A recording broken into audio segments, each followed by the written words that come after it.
Siamo arrivati a Pontebba, ci sono i mercatini di Natale. E fa freddo.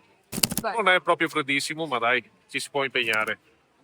Andiamo a ricerca di un po' di cibo e ci vediamo più tardi.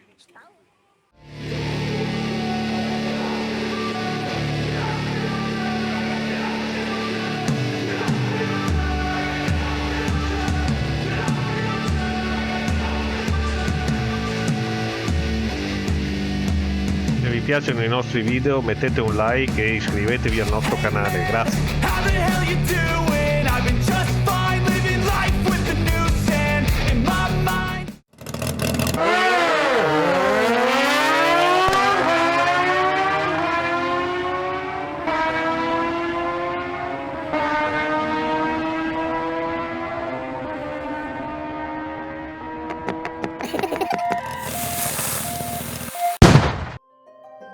In questo viaggio siamo arrivati a Pontebba per presentare gli Spitzsparkly.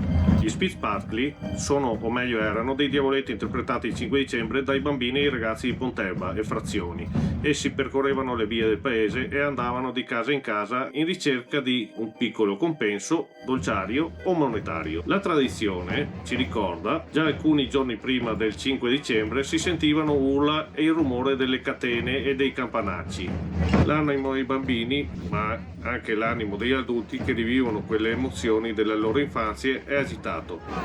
Nell'attesa ognuno si fa un esame di coscienza, le luci si spengono ed eccoli. Gabriel e il suo corteo di demoni! Krampus Pontebba! Il fuoco ha acceso il ponte! Confine dei due mondi! Un dono per il demone! Una bimba che non lo deve, ma non sa a cosa va incontro! Popolo delle rocce saranno a celebrare colui che si è seduto sul trono, Gabriel, sul trono dei Krampus. Catene, fiamme e campane, ma non la buona catena sulla forza di costoro. E la campana ad avvertirvi del loro arrivo.